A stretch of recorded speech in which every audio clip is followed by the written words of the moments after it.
Right. Welcome to this week's Iowa Learning Farms Conservation webinar. Surely that's what the government would have done if any other form Just a second. We're going to get somebody muted there.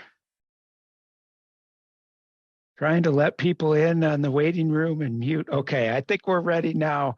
Hopefully those that aren't presenting can turn off their camera and put the mute on. I think we're there now.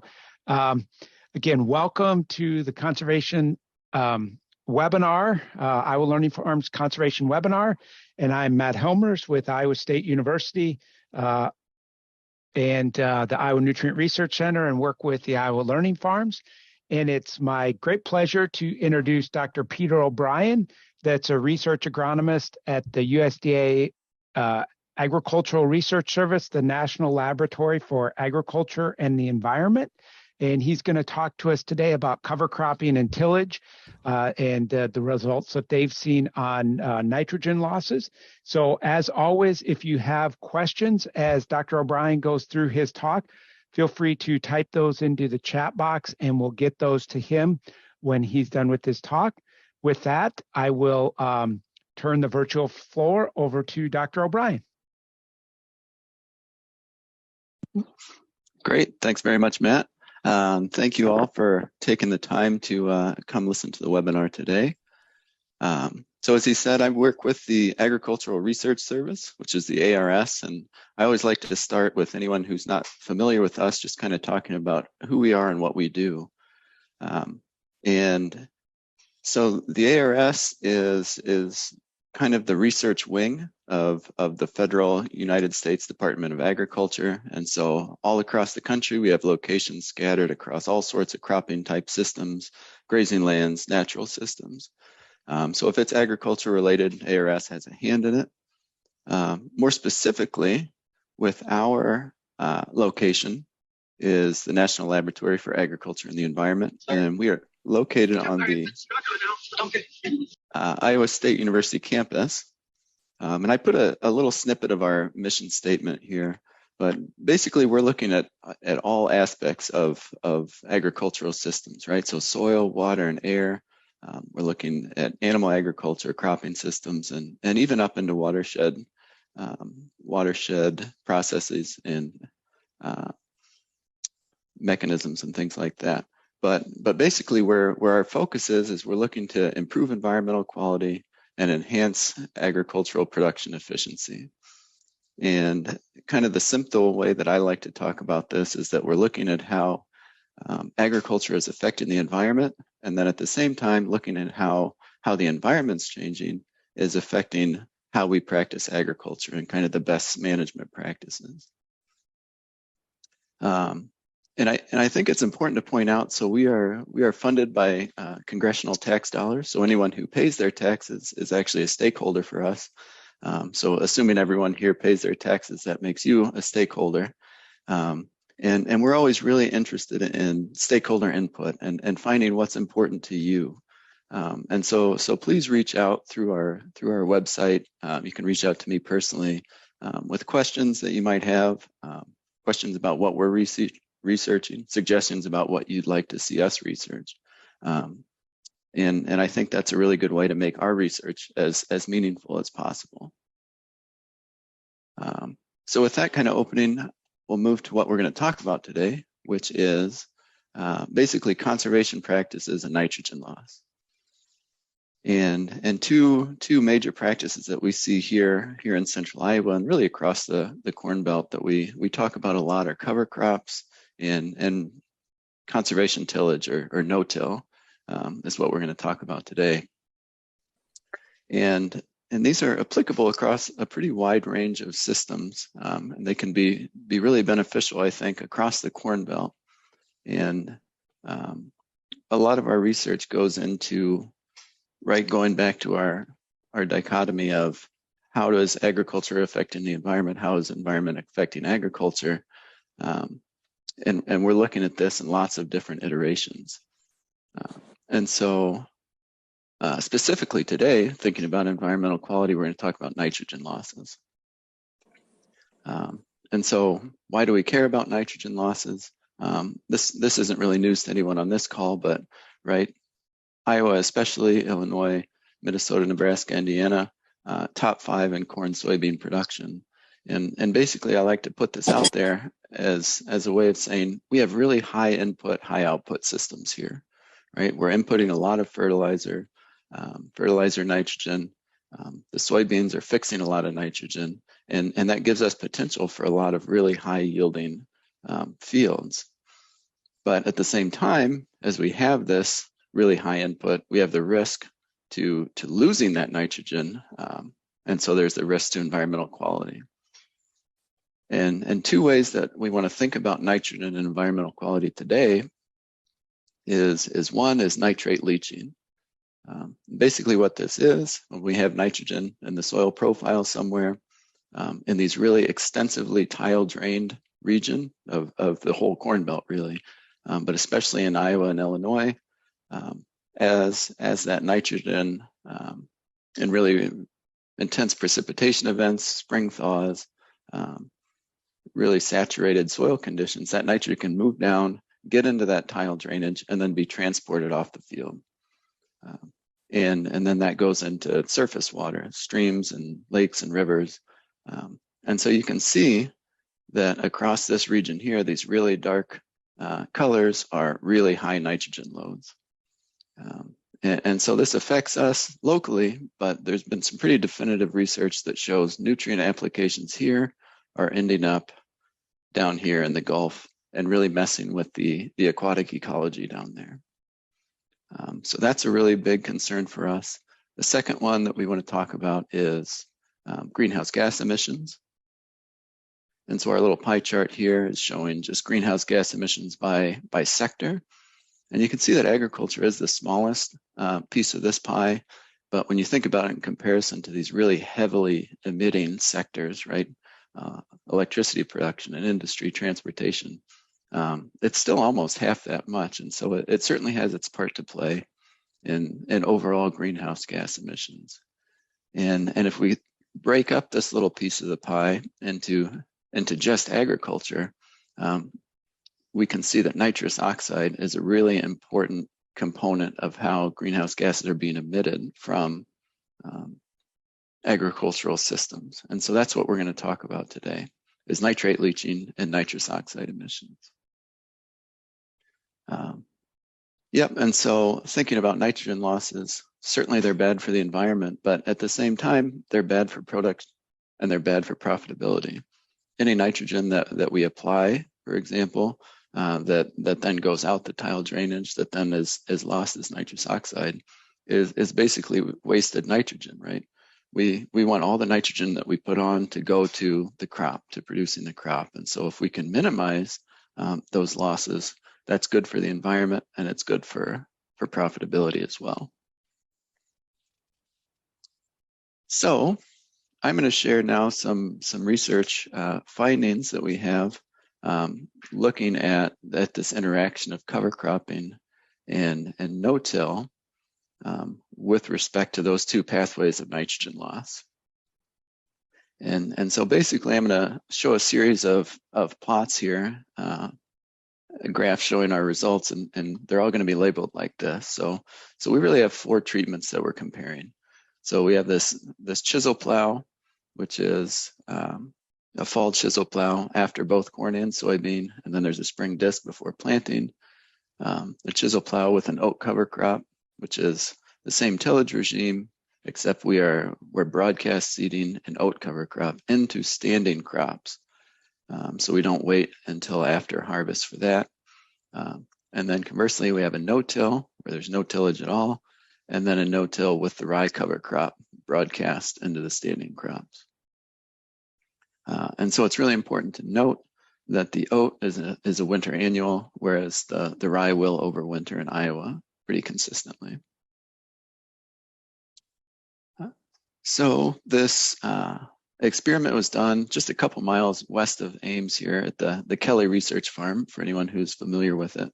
And you can see from this aerial photo, it's really clear which are the tilled plots, nice and dark there in the fall, and the cover crop plots, which are coming up there. And so what research results we're going to share today.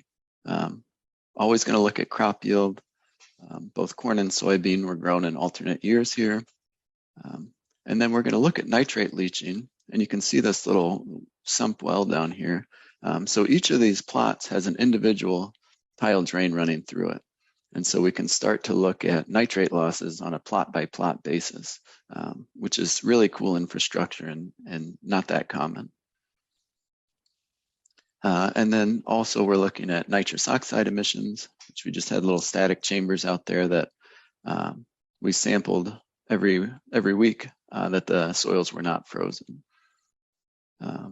And we'll talk about this a little bit more later, but this is a really cool experiment in that it's very uncommon to be able to measure both nitrate leaching and nitrous oxide emissions simultaneously. So I think there's a lot of power to our findings here because of that. So now we kind of get into these graphs. I will say, so this is some older data, so it's from 2012 through 2015, but I think it's still quite relevant to issues that we're dealing with today. So basically we have our 4 treatments down here with our 2 tillage treatments with the cover crops, 2012 and 2014. Because we're growing corn and soybean in alternate years, we only have 2 years of each for this particular data set.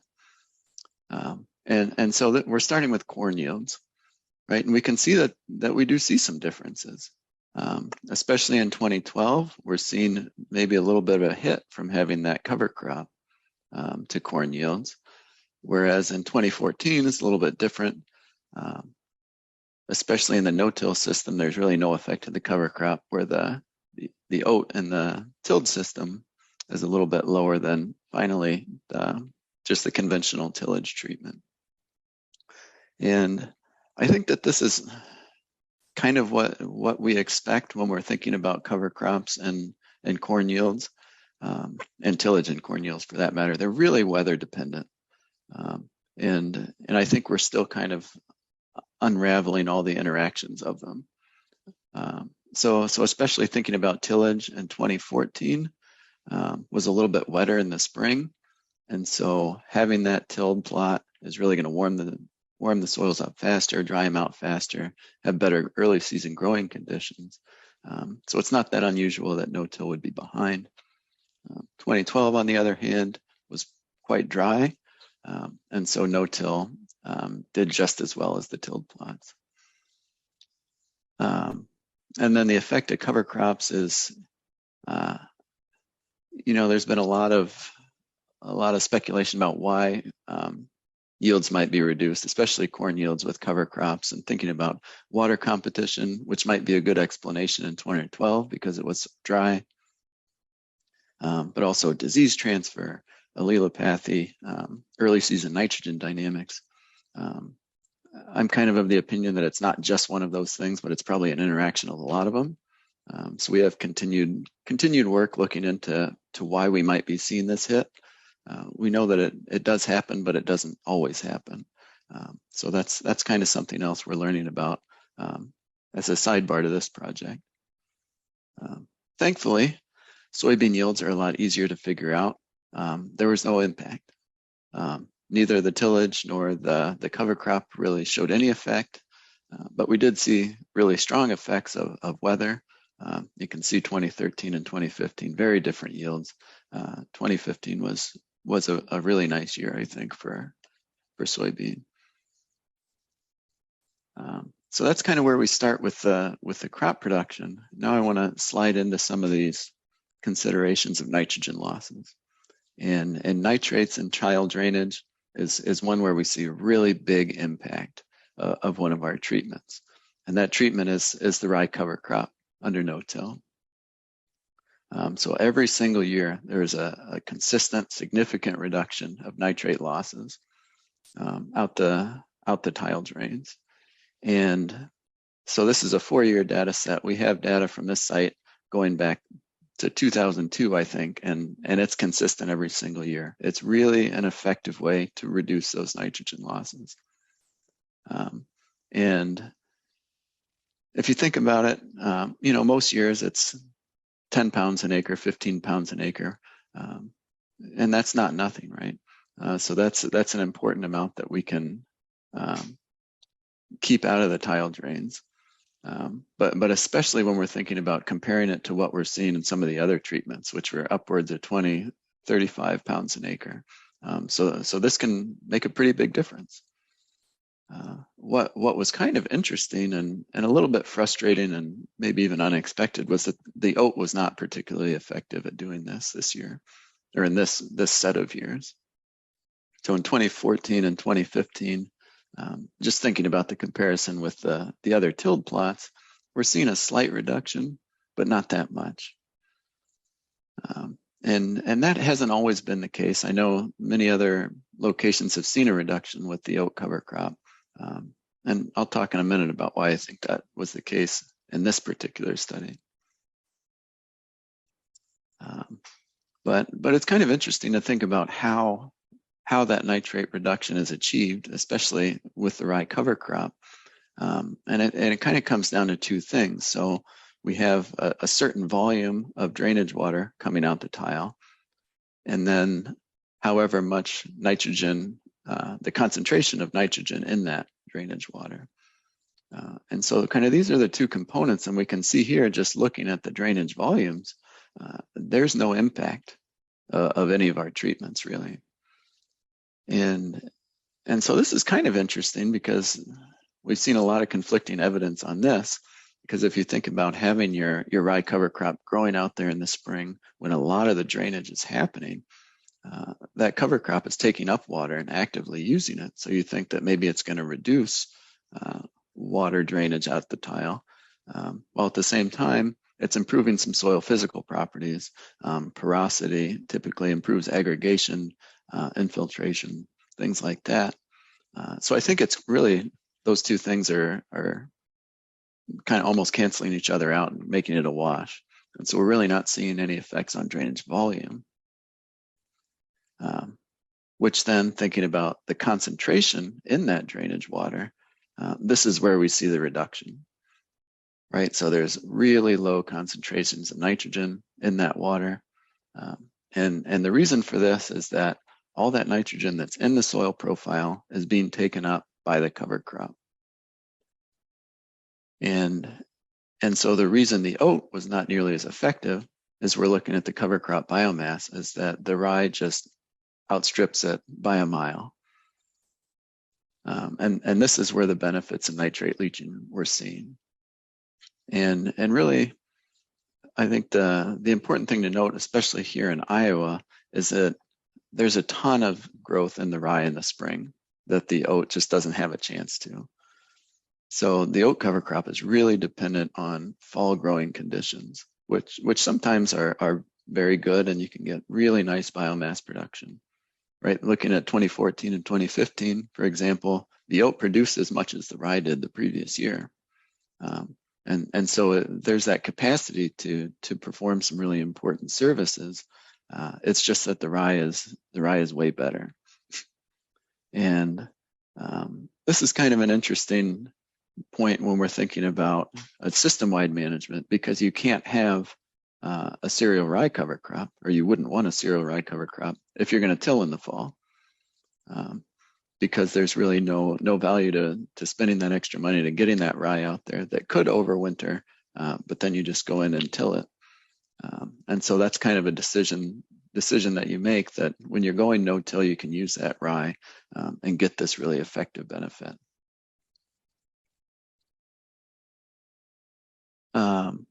Moving on to nitrous oxide emissions, kind of like the soybeans, this is really easy to talk about. Nothing really affected it. So nitrous oxide is kind of notoriously a finicky thing to measure. It's really difficult, it's really variable. And so in 2015, we really didn't even trust the data enough to put it together. But you can see there's lots of variability. Box plots are quite wide a lot of the time. But we're really not seeing any consistent impacts of any treatments. And so if we kind of unpack this a little bit, we can start to understand why that might be. So instead of looking at as a season-long cumulative impact, we're looking at when we're measuring those nitrous oxide emissions, right? So this is our kind of magnitude of emissions. And then this is day of year, starting January 1st, December 31st over here. And we really see consistently two spikes. They're different sizes each year. And the spike in 2014's really extended the first one. But basically we're seeing two major spikes. And so that first one, what we're seeing is some big emissions at the spring thaw, right? So the soil's been frozen over the winter at the top, and there's been, you know, gases and air trapped in the soil beneath that frozen layer. As it thaws out, then air can move up and down the soil profile, and all that nitrous oxide is emitted then. And then the bigger spike later in the season is at nitrogen fertilizer application. And this is when we see the most emissions. But basically neither one of those things are necessarily impacted by tillage or cover crops. All of our treatments had the same fertilizer applications, and the spring thaw happened a few days difference with the cover cropping and the tillage, just because manipulating that soil is going to change when it thaws out. But it's not changing the fact that it does thaw out. So it's more of a timing issue rather than affecting the magnitude of emissions. And so kind of thinking about both of our nitrogen pathways and really this kind of cool novel aspect to this study is when we look at the timing of both of them at the same time, or on the same plot rather. And we can start to understand why these things aren't necessarily lining up with each other. Kind of as we talked about before with the nitrogen losses, especially in the early spring in Iowa, anytime rain is coming down after the soil is thawed, and because of this soil thawing is when we're getting a lot of drainage in our tiles. And so the rye cover crop system is the only one with actively growing vegetation there, so it can reduce that nitrogen, whereas the rest of them have these really big spikes in the spring. Typically, later in the season, we're not seeing a lot of drainage volume just because the corn and soybean are using the water. But later in the season, if you do have an extended wet period or some really intense rain events, we do see some nitrogen losses later in the season as well. And this is kind of in contrast to what we saw in the last slide with the N2O events. They're both a little bit dependent on spring thaw, but the nitrous oxide is one spike, whereas there can often be, you know, a series of smaller spikes for the nitrate leaching. And this isn't, again, not a very good scale to look at that spring spike, because it kind of does look like they're lining up, but they are, you know, 5-10 days apart, which is pretty interesting, and a reason that we can say that we can't attack nitrous oxide emissions and nitrate leaching with one single practice. Yep, and we'll kind of get to that in the next slide, I think. But to kind of summarize what we've shared so far, that crop production was affected by both of our conservation treatments, the tillage and the cover crops. And neither one particularly consistently, unfortunately. And of course, always affected by the weather. Whereas that nitrate leaching was really dependent on cover crop nitrogen uptake. And again, weather when that precipitation is happening, in contrast to nitrous oxide emissions, which were really dependent on fertilizer application. And again, weather. Everything's dependent on weather, no surprise there.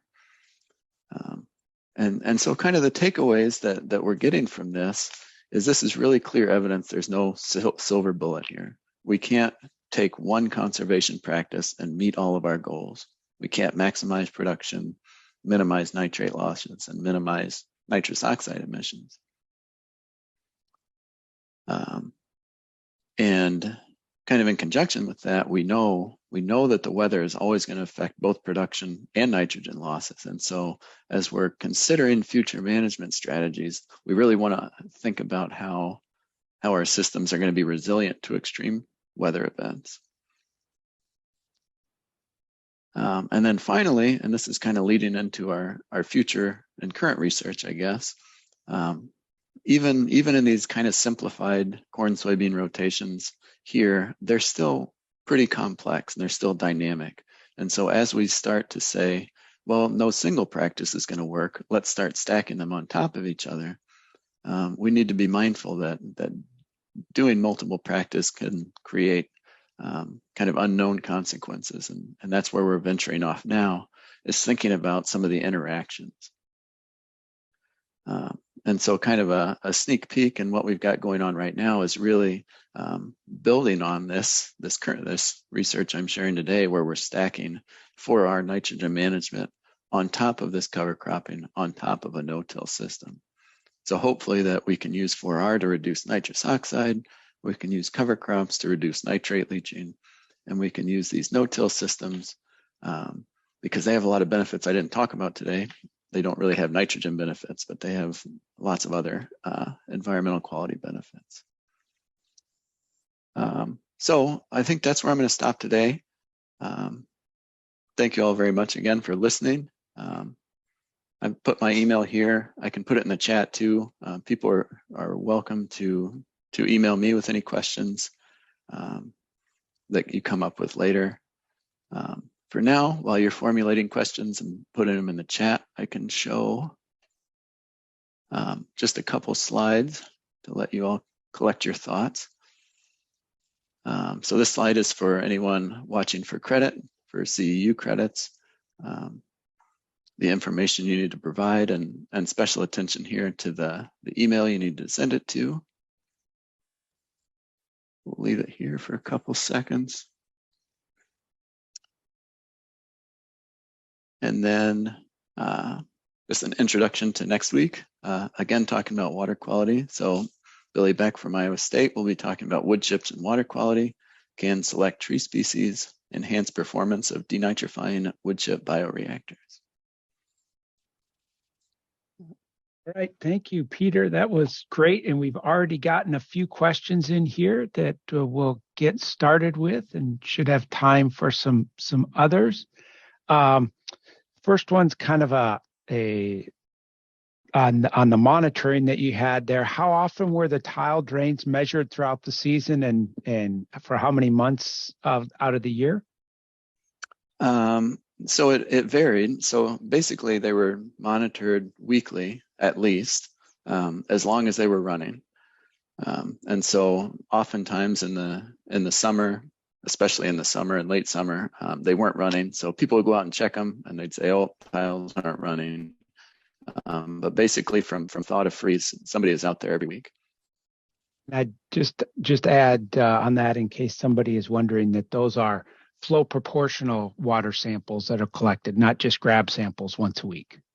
Yes, isn't that because they're set up the same? They're set up with the same plumbing or similar plumbing as all of our drainage sites. I was going to say, you probably know more about the logistics of them than I do, but yep, I appreciate that clarification. Yeah. Great. Next one was more of a statement, but my understanding is that allelopathy is not an issue, but more of nitrogen uptake by the rye. Yeah, I mean, I think it depends who you talk to, right? I've talked about this with many people who've been doing this a lot longer than I have, and it seems like the cause of yield drag after a rye cover crop is kind of cyclical with what people think it actually is. So for a long time, everyone was really focused on allelopathy. Now they say no, it might be early season nitrogen dynamics. So can I just apply a bunch more nitrogen pre-plant and maybe counteract that a little? And now we're seeing some other work where there's disease transfer from the rye into the corn seedlings. And then especially with dry years, like in 2012, we're thinking about there might be some water depleting the soil water storage. I think yes to all of them. I don't think it's just one thing, but yep. So here was one. What's the reason for the use of the different cover crops? Yeah, so basically the rye cover crop is by far, by my understanding, the most common one in this region, and it's really effective at establishing in the fall and then regrowth again in the spring. So the oat, on the other hand, will not overwinter in Iowa, and so that was kind of a choice. I kind of alluded to it in the talk that I think rye is a little bit more expensive than oat, and it's a little bit slower growing in the fall. And so you wouldn't want the slower growing, more expensive crop. You put it in the fall, and then you till it under, and you don't get any of the benefits from growing it in the spring. So I think if you're just growing a fall cover crop, the oat was probably superior to rye. For your biomass measurements, at what point were those taken in the spring? And this individual said they'd expect more increased tonnage the further into the spring those measurements were taken. Yep, absolutely. So in the spring with the rye cover crop, they were taken basically at termination, which was anywhere from 7 to 14 days before corn planting. Whereas the oat cover crop was taken basically when it was determined that it wasn't going to grow anymore in the winter, or right before tillage, I should say. Kind of the next one here is, were the no-till plots no-till year after year? Yes. Yep. So kind of as part of that experiment's really been a long-term experiment, and the rye cover crop and the no-till with no cover crop have been in place since 2002 and are still in place now. So those were in no-till the whole study and had been for 10 years previously. So there's a couple questions here that are kind of, I guess, maybe surprised that why there was more similar nitrate load under no-till. Certainly that's pretty similar to what we found on some of our drainage sites as well, but maybe any comments on why you think that is? Or with no-till compared to just like a chisel plow? Chisel plow, yeah, yep. Yeah, I guess I don't have a really good explanation for it, other than, I don't know why it wouldn't be. I think the more surprising thing to me is that the drainage volumes are the same, and I would expect them to be different just from all the disturbance of the tillage, changing those pore structures and water movement. But we really haven't seen that either. Yeah, I guess I don't have a good explanation. Yeah. Maybe you have one, Matt. No, I don't really have a great one either, Peter, but it is consistent with a meta-analysis that was done looking at till versus no-till, not reducing, that the no-till didn't reduce nitrate loss at one of our sites, or one of the sites, Iowa State sites in Northeast Iowa. They did see a bit higher drain flow with the no-till, lower nitrate concentration, but then essentially the same nitrate load then. It kind of interestingly, at our Gilmore City site, Emily Waring has published on that, kind of the first 5 years of no-till, we did see a reduction in nitrate concentration and load, but then, after that first 5 years, then it's been the same since then. So, okay, I think there was a question, what kind of nitrogen was used as part of this study? Oh, yep. So it was all injected UAN, 32%. Do you know how much benefit there might be to the corn crop for the recycled nitrogen that was taken up by the rye and that might be released back into the system? No, but anyone who does would be very popular. That's kind of an area of really important ongoing research, and it's really difficult to quantify when that nitrogen is being released. And so the term that I hear a lot is nitrogen synchrony, of when that rye cover crop is decomposing and releasing that nitrogen, and trying to time that with when the corn needs it most. I don't think anyone has done a really good job of quantifying that yet. But it's certainly happening. We just don't know exactly how much is being utilized. There was a question here kind of asking about surface runoff on tillage versus no-till. And yes, no-till would be expected to reduce surface water runoff and contaminant loss via that surface runoff mechanism. But for nitrate, the vast majority of our nitrate loss is in the subsurface flow. Yep, absolutely. And we talk about that with those plots specifically a lot, but they are completely flat. And so there's really no value to us. There is no surface runoff, so we can't really comment on that there. But yeah, I completely agree, Matt. You nailed that one. Yeah, that's like our a lot of our drainage plots are that flat too. And we'd really like to monitor surface runoff, but it's not necessarily worth the huge investment it would take, because it happens maybe once every couple of years that we get a good runoff event. This one, maybe a philosophical question, but so can we consider cover crops or no-till as climate smart practices if there's little, if any, reduction in N2O or CO2 loss to the atmosphere? Yeah, I guess that counts as a philosophical question. It kind of not philosophical. Big picture question. I shouldn't that. Yeah. No, it's good. And it's an important thing to think about. I guess I kind of go back when people start throwing around the term climate smart agriculture is kind of, what do you mean by that? And so certainly there's the aspect of, can we reduce greenhouse gas emissions? And, not really based on what we've seen. I think we're certainly going to reduce CO2 because there is a bigger burst of CO2 with tillage, but we didn't show that here. But when I think of climate smart agriculture, another important aspect is being resilient to the changing climate, and cover crops and no-till will both be really good at that, especially right in Iowa. So one of the big things we're going to see is more intense rainstorms earlier in the spring, more and more precipitation, and so having soil surface coverage during that period is really smart for the climate, or really climate smart agriculture. It's protecting that soil surface. It's holding onto that water better and utilizing that water better, which I think definitely counts as climate smart ag. Yeah, great. I would. Yeah, great way to look at that.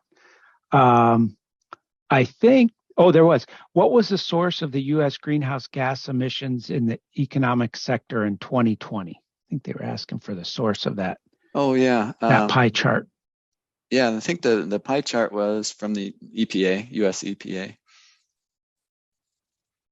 I think that answers the questions. As a reminder, if you need a CCA CEU, email Liz Ripley. Her email is ejucums@iastate.edu by 5 o'clock today with your name that you used to sign in and your CCA number. Dr. O'Brien, really always great to hear you speak on this subject. Thank you so much for being part of the Iowa Learning Farms webinar. And I'll leave it to you if you have any last comments. No, I appreciate the opportunity. I appreciate everybody coming on to listen and some really great questions. So yeah, it's a great experience. All right. Take care, everyone. I hope everybody has a great week.